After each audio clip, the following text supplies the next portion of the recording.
दोस्तों नमस्कार, मैं हूं क्षितिज कांत और आप देख रहे हैं 4PM। आपको बता दूं इस समय योगी 2 कार्यकाल चल रहा है। भारी बहुमत से सरकार बनी है, कैबिनेट की बैठकें हो गई और 100 दिन में 10,000 रोजगार देने की बात कर रही है।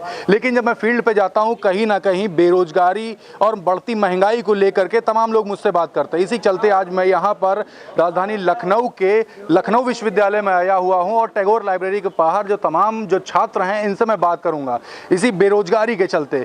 क्या जो 100 दिन में 10,000 रोजगार देने की बात जो कर रही, क्या खुशी है इसको लेकर के, या फिर इन लोगों का क्या कहना है, इसी पे एक एक करके सभी छात्रों से मैं बात करूंगा। और सबसे पहले मेरे सामने भैया खड़े, इनसे मैं बात करता हूँ। सर नाम क्या आपका? अक्षय कुमार। किस डिपार्टमेंट से बिलोंग करते हैं? मैं हिंदी से पोस्ट ग्रेजुएशन कर रहे हैं जी। जो अभी 100 दिन में 10,000 रोजगार देने की बात कर रही गवर्नमेंट, इसको लेकर के क्या सोच रहा है? देखिए, देश में आज केवल उत्तर प्रदेश में ही नहीं पूरे देश में बेरोजगारी एक बड़ा मुद्दा है जी। और मुझे लगता है कि इस मुद्दे पर इस पे बात होनी चाहिए, क्योंकि बेरोजगारी एक बड़ी विकराल रूप अपना ले रही है। और लगातार मैं देख रहा हूँ कि इलाहाबाद जैसे शहरों से तमाम जो छात्र, गरीब किसान के लड़के जो पिता और माता अपना धान गेहूं बेच के किसी तरीके से अपने बच्चों को भेज रहे हैं पढ़ाने के लिए, और वो पढ़ाई करते हैं लेकिन उनके लिए कोई एक बेहतर भविष्य उनको नहीं दिखता है। सरकारें उस पर कदम नहीं उठा रही हैं कि जिससे उनका बेहतर भविष्य सुनिश्चित हो। इसी दबाव में वो मानसिक तनाव में आते हैं और गलत निर्णय लेने के लिए वो मजबूर होते हैं। तमाम खबरें आती हैं कि आत्महत्या करने के लिए वो मजबूर हो जाते हैं। लेकिन सरकार पूरी तरीके से बेरोजगारी के मुद्दे पर असफल रही है। इसके पूर्व में चाहे उत्तर प्रदेश सरकार, योगी सरकार को देख लें तो जब पूर्व में 5 साल कार्यकाल में रोजगार जैसी मुद्दे पर बात नहीं किए, युवाओं को बरगलाने का काम किए, समाज में सांप्रदायिकता घोलने का कार्य किए, युवाओं को दिशा विहीन करने का कार्य किए, तो हम दूसरी सरकार इनकी बहुमत से तो बन गई है, लेकिन क्या उम्मीद कर सकते हैं? उम्मीदें कुछ नहीं कह रहे, क्या उम्मीद कर सकते हैं? एक प्रश्न चिन्ह लगा दिया। पिछली गवर्नमेंट के पिछले कार्यकाल की बात कर रहे हैं तो उस समय 4.5 लाख रोजगार देने की सरकार दावा कर रही है, और दूसरी बार जब बहुमत से आई तो इसमें भी 100 दिन में 10,000 रोजगार देने की बात कर रही है। इस पे क्या सोच रहे हैं? जी, मैं अगर पिछली बार के इनके वादे की बात करूं तो 70 लाख वादे के पहले तो नाम जानूंगा और किस डिपार्टमेंट से पढ़ा, क्या सब्जेक्ट से पढ़ाई? मैं उत्कर्ष मिश्रा मेरा नाम है, मैं इकोनॉमिक्स डिपार्टमेंट से हूँ, मैं ग्रेजुएशन कर रहा हूँ जी। अगर मैं बात करूँ तो पिछली बार जब इन्होंने वादा किया था योगी जी ने कि 70 लाख रोजगार हम युवाओं को देंगे, 70 लाख के बाद 4.5 लाख दिए, और उनमें भी ग्रामीण स्तर पर जो भर्ती की गई 6,000 रुपये पे उनको जोड़ा गया। तो उसके बाद 4.5 लाख के हर खंबे पे, मेट्रो के हर एक खंबे पे उन्होंने लगाया कि हमने 4.5 लाख रोजगार दिए, ठीक है। लेकिन उनकी वास्तविकता वो ये नहीं है। 70 लाख के वादे के साथ आप आए थे तो उतने देने चाहिए थे। अब ये 10,000 की बात जो कर रहे हैं कि 100 दिनों में देंगे, मैं इस पर कैसे विश्वास कर लूँ? मैं कैसे विश्वास कर लूँ? और 100 दिन ज़्यादा दूर है नहीं, हम देख लेंगे।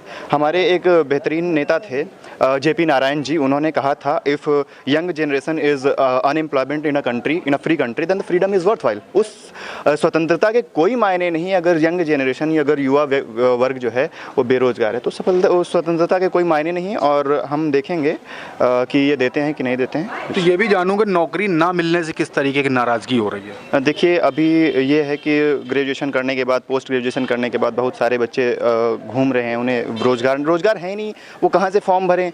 जब रोज़गार है नहीं, फॉर्म नहीं भरेंगे तो वैकेंसी मतलब कैसे उनको जॉब मिलेगा? अभी मैं कुछ दिन पहले एक वीडियो देखा था जिसमें एक आर्मी का लड़का था, आर्मी की प्रिपरेशन कर रहा था, वो दौड़ रहा है और काफ़ी दिनों पिछले 3 साल से बच्चे दौड़ रहे हैं, वैकेंसीज़ नहीं आ रही हैं, आर्मी की भर्तियाँ नहीं हो रही हैं।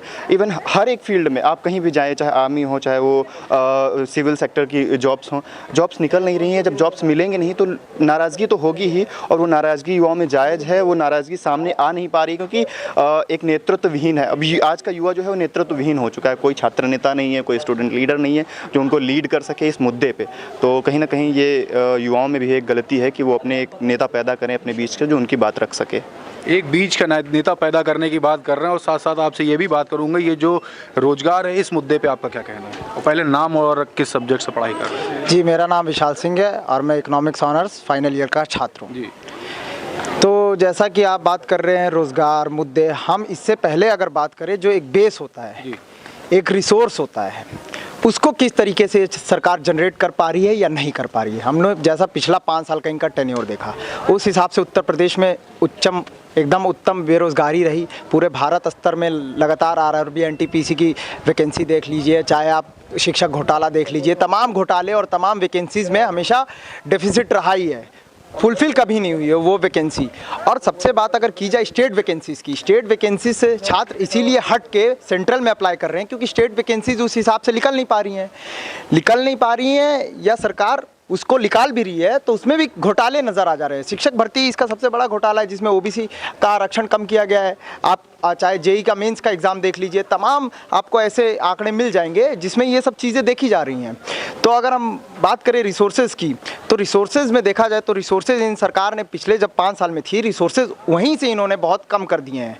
रिसोर्सेज में हम लोग का जैसे आता है शिक्षा का आप बजट देखिए कितना घटा है इस बार। शिक्षा का इस बार बजट घटा दिया गया है। शिक्षा के बाद इसमें इकोनॉमिक का जो बजट है, इसमें जो नॉर्मल, अब निर्मला सीतारमण का आप इसमें स्टेटमेंट देखिए कि अगर आपको अपना इनकम टैक्स कम पे करना है तो आप कम इनकम कमाइए।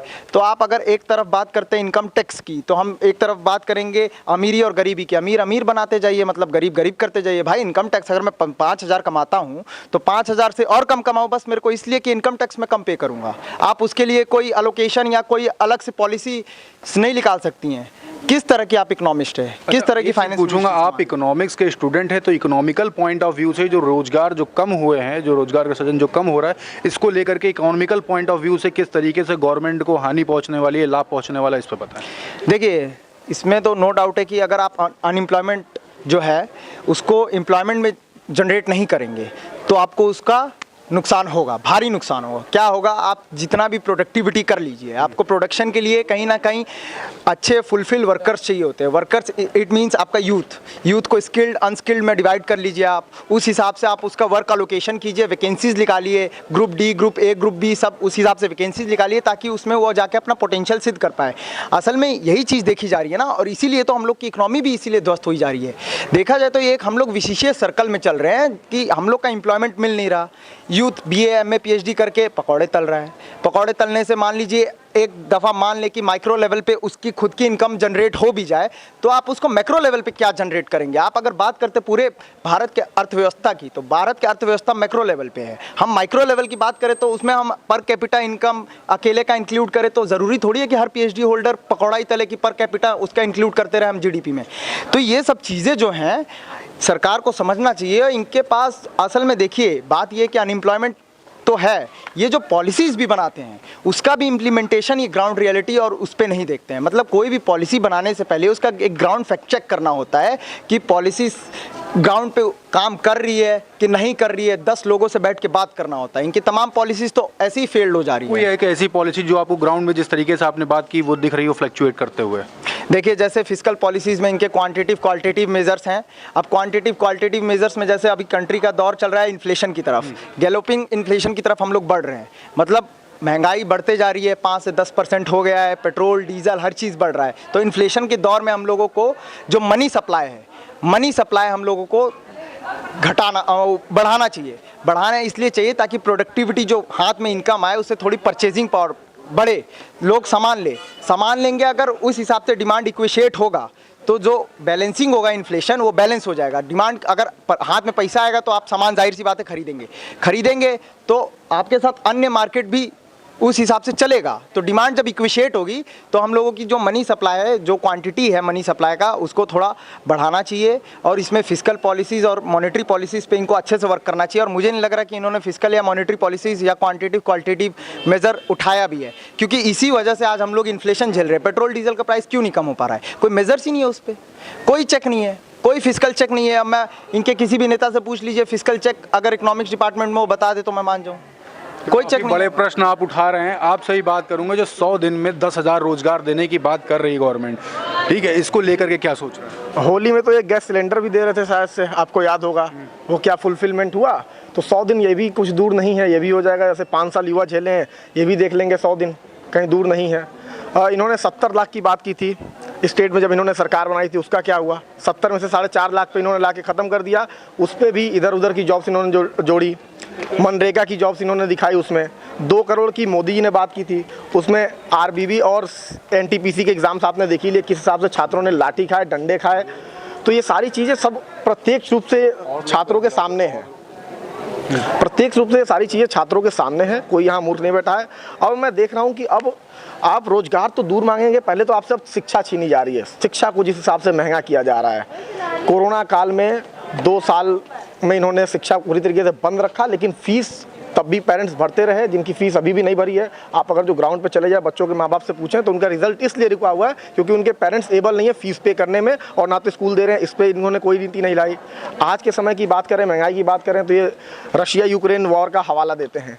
इसके पहले भी 105 था, 120 रुपये लीटर डीजल पेट्रोल था, तब भी क्या रशिया यूक्रेन वॉर था, ये भी समझना जरूरी है। आज अलग अलग कंट्रीज़ में देखें, आप यूरोपियन कंट्रीज़ में देखें, अमेरिका में देखें, तो ये लोग अपनी पब्लिक को महंगाई भत्ता दे रहे हैं, सबके जेब में पैसा डाल रहे हैं, ताकि लोगों के हाथ में जब पैसा होगा तो डिमांड एंड सप्लाई बढ़ेगी। वो काम ये सरकार कहाँ कर रही है? बेरोजगारी बढ़ती जा रही है। मैं बहुत लोगों से बात होती है तो कई बार वो लोग मनमोहन सिंह की बात करते हैं कि उनके टाइम पे कम था, या फिर कुछ लोग जो बीजेपी के सपोर्टर्स होते हैं वो डायरेक्ट कह देते हैं कि भाई टाइम बढ़ रहा है, अब तो महंगाई भी बढ़नी चाहिए। तो महंगाई बढ़े मैं कहता हूँ, लेकिन महंगाई के साथ इंपॉर्टेंट ये है कि आदमी की आमदनी कितनी बढ़ी। सबसे ज़्यादा मेजर पॉइंट ये है, आमदनी बढ़ नहीं रही है, महंगाई बढ़ती जा रही है, आदमी धीरे धीरे मिडिल क्लास गरीबी रेखा के नीचे चला जा रहा है। तो ये चीज़ों को समझना बहुत जरूरी है। अच्छा, एक चीज़ पूछूंगा, पहले तो बताइए किस सब्जेक्ट पढ़ाई कर रहे हैं? नाम मेरा नाम प्रिंस प्रकाश है। मैं पॉलिटिकल साइंस डिपार्टमेंट से हूँ, लखनऊ यूनिवर्सिटी में। पॉलिटिकल साइंस से हैं आप। अब मैं ये जानना चाह रहा था, जैसे आपका ये अभी ग्रेजुएशन कर रहे हैं, पोस्ट ग्रेजुएशन है? ग्रेजुएशन है मेरा। ग्रेजुएशन कर रहे, ग्रेजुएशन कंप्लीट करने के बाद किस तरीके का रोजगार सृजन होता देख रहे हैं, किस तरीके का रोजगार मिलता हुआ? मैं इस पर आपसे बात करना चाह रहा था। पहले इस यूनिवर्सिटी का अलग माहौल हुआ करता था। आज से अगर जो 5-10 साल पहले की बात करें, तब युवा रोजगार की बात करते थे, या ये फॉर्म आया ये भर लो, वो भर लो, या भर्ती के फॉर्म्स भर लो। लेकिन अब ये कोई बातें यहाँ पे नहीं होती, क्योंकि जब नौकरी है ही नहीं है। आज हर तीसरे बंदे से पूछेंगे क्या भाई नौकरी की क्या बात करो, नौकरी तो है ही नहीं, सरकार ने छोड़ा ही नहीं। आप भर्ती के मामले को ले लीजिए, कोरोना के नाम पे 3 साल आर्मी में भर्ती बंद रखी गई, बच्चे रोड पे दौड़ रहे हैं। मैं अभी भी गाँव जाता हूँ, अगर जो सुबह सुबह मैं उठता हूँ, देखता हूँ कि बच्चे रोज 10-10, 20-20 किलोमीटर तक रोड पे दौड़ रहे हैं। लेकिन क्या उन चीज़ों पर सरकार ध्यान दे रही है? उनके दौड़ने पर ध्यान दे रही है? अभी एक लड़का राजस्थान से, 2 दिन पहले की न्यूज़ है, राजस्थान से दिल्ली तक दौड़ के गया है, वो आर्मी में भर्ती होना चाहता है। उस पर कोई सरकार का रिएक्शन है? बिल्कुल भी ये लोग इस चीज़ पे जवाबदेही सरकार नहीं तय कर पा रही है, ना अपनी ना अपने मंत्रियों की। पीछे और भी युवा हैं सर, आपसे बात करें, किस डिपार्टमेंट में, मतलब क्या सब्जेक्ट पढ़ाई कर रहे हो, नाम क्या है? सर मेरा नाम अश्विनी सिंह तोमर है और मैं बीए 3rd ईयर का स्टूडेंट हूँ लखनऊ यूनिवर्सिटी का, और सर मेरे सब्जेक्ट हैं पब्लिक एड एंथ्रोपोलॉजी। मैं जानना चाह रहा हूँ, अभी जब आप ग्रेजुएशन कंप्लीट करेंगे तो रोजगार के लिए दौड़ेंगे, तो क्या सो देख रहे हैं आगे ये जो आपका जो स्टडी जब खत्म होगी इसके बाद किस तरीके का रोजगार देख रहे हैं, और जो 100 दिन में 10,000 रोजगार देने की बात जो गवर्नमेंट कर रही है, इसको लेके क्या सोच रहे हैं? सर रोजगार 10,000 का तो पता नहीं, अभी तो फिलहाल कोई रोजगार किसी को कुछ नहीं मिल रहा, और जैसे महंगाई बढ़ रही है उस हिसाब से इनकम तो बिल्कुल इंक्रीज़ नहीं हो रही है। तो सर मैं यही कहना चाहूँगा कि जिस हिसाब से महंगाई बढ़ाया जा रहा है उस हिसाब से इनकम भी इंक्रीज़ की जाए। नहीं, अभी तो स्टडी कर रहे हैं, इसके बाद क्या सोच रहे हैं, फ्यूचर क्या सोच रहे हैं? इसके बाद सर सभी का एक ही एम होता है कि कोई अच्छी सी जॉब स्टडी के बाद पा जाएं, अच्छी सी जॉब के लिए तैयारी करें, जैसे लाइक गवर्नमेंट जॉब अच्छी। तो किस तरीके से सोच रहे हैं, उस अपने जो आपका जो लक्ष्य है वहाँ पे किस तरीके से पहुँचते हुए देख रहे हैं? सर कंपटीशन तो ज़्यादा है और मेहनत भी करनी पड़ेगी, लेकिन जो बेरोज़गारी का स्तर है वो काफ़ी बढ़ता जा रहा है तक। बेरोजगारी का स्तर काफ़ी बढ़ता जा रहा है, देख रहे हैं ये युवा हैं, सब बात कर रहे हैं, बता रहे हैं बेरोजगारी का स्तर बढ़ता जा रहा है, कुछ आप कहना चाहते हैं? अभी इन्होंने एक नया सिस्टम लाया है संविदा पे। जी, योगी जी कह रहे हैं स्टेट्स गवर्नमेंट में हम 5 साल लोगों को पहले संविदा पे रख के चेक करेंगे, उसके बाद से अभी कल की न्यूज़ है कि अब आर्मी में भी आपको जाना है तो 3 साल संविदा पे रहना पड़ेगा। अब संविदा से क्या आपको नहीं लगता कि करप्शन बढ़ जाएगा? जो बड़े अधिकारी होंगे वो पैसा लेंगे, उसके बाद ही आपको प्रमोट करेंगे कि आप इस जॉब के लायक हो कि नहीं। तो इस तरह से करप्शन को लेके बहुत ही ज़्यादा सरकार बढ़ावा दे रही है, और करप्शन हर जगह पे, इसको कम करने का कोई एक लेवल नहीं निश्चित कर पा रही है सरकार। लगाम लगाने की डायरेक्ट गवर्नमेंट बात कर रही है, योगी जी खुद बोलते करप्शन को हम कम कर दे, 0 टॉलरेंस की बात कर रहे हैं। योगी जी अपने मंत्रिमंडल में ही देख लेंगे तो उनको करप्शन दिख जाएगा, उनको कहीं बाहर जाने की जरूरत नहीं है। उनके एक से एक मंत्री हैं, उन्होंने करोड़ों करोड़ों के घोटाले करके बैठे हुए हैं वो उनके बगल में, उनको और कहीं दूर जाने की बात नहीं है इसमें। अच्छा सर, आपसे फिर से बात करूंगा, ये जो प्राइवेटाइजेशन हो रहा है इसको लेके क्या सोच रहे हैं? इसमें तो रोजगार का सृजन बहुत इजीली हो रहा है। जी, मैं आपको बताना चाहूँगा कि योगी सरकार के पहले कार्यकाल में इन्वेस्टर्स समिट हुई थी लखनऊ में, एक बड़ा प्रोग्राम हुआ था, बहुत ज़्यादा पैसा खर्चा हुआ था। उसमें ये कहा गया था कि प्राइवेट कंपनियां आएंगी, इन्वेस्टमेंट करेंगी लखनऊ में, और बहुत ज़्यादा संख्या में लखनऊ में जॉब्स मिलेंगी लोगों को। अलीगढ़ में आर्मी के कुछ मतलब इक्विपमेंट्स बनाने, अलीगढ़ में नहीं, वहाँ पे आर्मी के उसको चेंज कर दिया गया नाम। अरे नाम यही तो राजनीति यही इनकी राजनीति है, हर चीज़ का नाम। अभी लखनऊ को लक्ष्मणपुर कर देंगे, ठीक है, फैजाबाद का आप कुछ बात नाम तो नहीं, ठीक है। अलीगढ़ में ये इस्टेब्लिशमेंट किया गया था, कब हुआ? कभी नहीं हुआ, अभी तक नहीं हुआ। जॉब्स मिलनी चाहिए थी, नहीं मिली उसमें। प्राइवेट सेक्टर में भी तो ये जॉब नहीं क्रिएट कर पा रहे हैं, और जो रेलवेज हैं उसको प्राइवेट करे दे रहे हैं, उसमें भी जो लोगों की जॉब है वो भी चली जाएंगी। प्राइवेट सेक्टर में क्या होगा कि जब जॉब्स प्राइवेट हो जाएंगी, मैं मानता हूँ कि जॉब्स मतलब उनके पास जो इक्विपमेंट्स हो गए जैसे रोबोटिक्स, इन सब चीज़ों का यूज़ करके वो जॉब्स भी कम कर देंगे। ठीक, जॉब्स कम होंगी, इसके अलावा लोगों की सैलरी भी कम हो जाएगी। महंगाई बहुत बढ़ रही है, महंगाई बहुत बढ़ रही है, महंगाई नहीं कम होगी, लोगों की सैलरी बंद हो जाएगी। इनका ये मानना है कि आप जिंदा रहिए, यही आपका विकास है, बस जिंदा रहिए, यही है आपका विकास। क्वेश्चन कर दिया, जिंदा रहिए ये विकास है। ये जो रोजगार की बात हो रही है, रोजगार को लेके क्या सोच रहे हैं? अभी किस सब्जेक्ट से पढ़ाई कर रहे हैं? अभी तो हम बीए चल रहा है। BA third year, first year? Third year में। इसके बाद की मतलब जॉब के लिए क्या सोच रहा है? जॉब के लिए क्या, जॉब तो मिलेगी नहीं, इसलिए एलएलबी का पहले सोच लिए। जॉब मिलेगी नहीं इसलिए एलएलबी सोच लिया है? हाँ सोच लिए। एलएलबी क्यों सोचा? अब क्या सोचना क्या है इसमें, अब उसी फील्ड में जाना था पहले से। कम से कम एक छोटा बैकअप रहे आपका, हाँ है ना?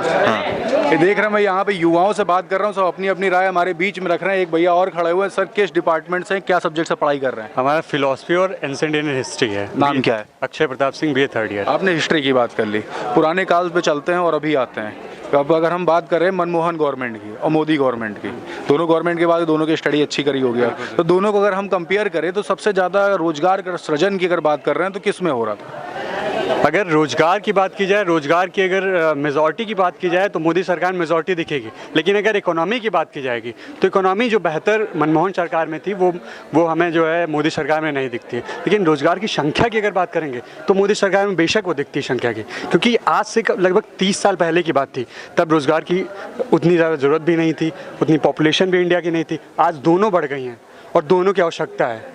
तो जी हाँ जी, कुछ कहना चाहते? 2012 में बैंक में भर्तियां जो आती थी वो करीब 12,000 आती थी, अभी जो है घट के 1,000, 800, 900 ऐसे आती हैं। तो इसमें आप क्या? एक बड़ा क्वेश्चन कर दिया इन्होंने। मैं इनसे पूछना चाहूँगा कि इसका रेफरेंस क्या है। पहले मुझे रेफरेंस बता दें, क्योंकि मुझे ऐसा नहीं लगता है कि बैंक में कमियां हुई हैं। बैंक जा रहा है निजीकरण की तरफ, मैं मानता हूँ ये बात, लेकिन अगर निजीकरण की तरफ कोई चीज़ जाएगा तो उसकी वैकेंसीज कम नहीं होंगी, हमेशा वो ज़्यादा होंगी। हाँ, उसकी सैलरीज में कमी आ सकती है, लेकिन हमें फैसिलिटीज़ अच्छी मिलेंगी, रोज़गार ज़्यादा मिलेगा। हम ये बात मैं मानता हूँ। अगर कोई चीज़ निजीकरण की तरफ जाएगी, निजीकरण की तरफ इसीलिए जाया जाता है कि हम ज़्यादा से ज़्यादा लोगों को रोज़गार दे सकें, कम ना कर सकें उसे। अच्छा, एक प्रश्न करूंगा। अभी कैबिनेट की बैठक हो रही, तो उसी दौरान काफ़ी सारी बातें होती हैं। इसके जस्ट बाद ही बात करते हैं 100 दिन में 10,000 रोजगार देने की।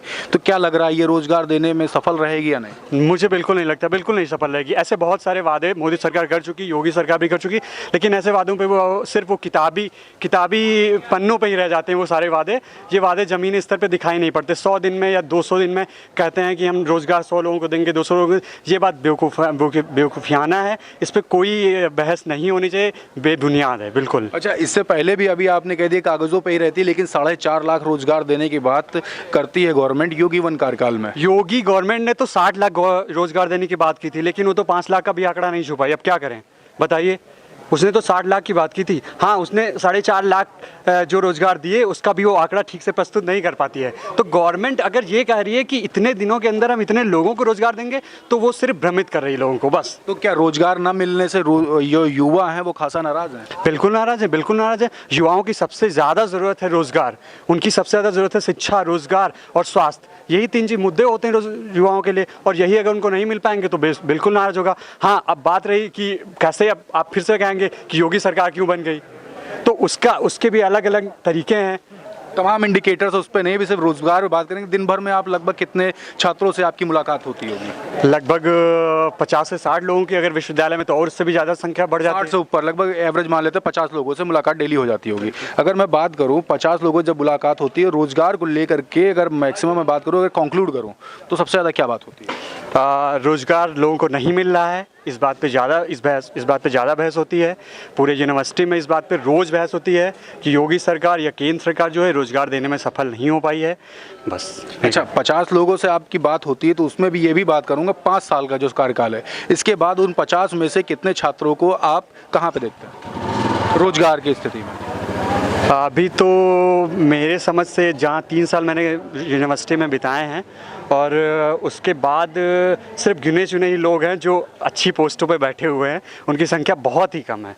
जैसे 50 में से कितने, मतलब एक परसेंटेज ले लूँ, 100 में से 100 लोगों में से कितने? 10 से भी कम, 100 का फिगर भी नहीं पार कर पा रही। 2 से तो ज़्यादा है, हाँ, मैं 5 कह रहा double figure। 5 तक पहुंच जाते हैं लोग। अगर 50 में 5 तक पहुंच जा रहे हैं तो कोई बहुत अच्छी संख्या नहीं है ये। हमें 50 में कम से कम 30 तो चाहिए ही रोजगार के लिए, क्योंकि हर यूनिवर्सिटी में ऐसा होगा। अब हर यूनिवर्सिटी का मुझे तो नहीं पता, लेकिन हमारे लखनऊ विश्वविद्यालय का ज़रूर ये हालत है और बहुत सारी प्रॉब्लम है विश्वविद्यालय बहुत का। सारी प्रॉब्लम ये देख रहे हैं। मैं युवाओं से बात कर रहा हूँ, कुछ आप कहना चाह रहे थे, पीछे से आपने हाथ इस यूनिवर्सिटी में आए दिन धारा 144 लागू रहती है। क्यों? क्योंकि यहाँ के लड़के इस प्रशासन के साथ, यूनिवर्सिटी प्रशासन का भी एक तानाशाही रवैया रहता है सरकार के हिसाब से। कई इनके मुद्दे हैं, नल में पानी ना आना और काफ़ी चीज़ों को लेके तो धारा 144 लगाई जाती है। पुलिस को कैंपस में रोका जाता है कि छात्रों को कंट्रोल कर पाए। तो मैं ये पूछना चाहता हूँ योगी जी से कि ये जो पुलिस आप भेज रहे हैं बात बात में, अगर जो पिछली सरकारें न इनकी भर्ती की होती तो आज ये पुलिस भी ना होती हमें रोकने के लिए। तो आपने तो भर्ती की नहीं है।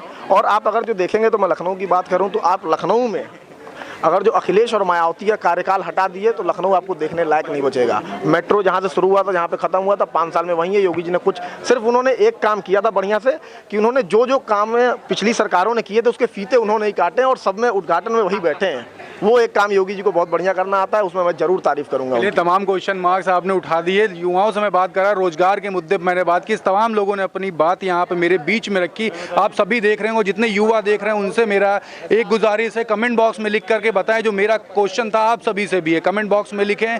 इस पे आपको और युवा भी हैं, जुड़ेंगे आपसे, आपको इसका रिप्लाई करेंगे। और जितने लोग ये खबर देख रहे हैं, जितना ज़्यादा हो सके इस वीडियो को शेयर जरूर करें और जिन्होंने चैनल नहीं सब्सक्राइब किया सब्सक्राइब कर दें। मैं हूँ क्षितिज कांत, कैमरा पर्सन शुभम के साथ।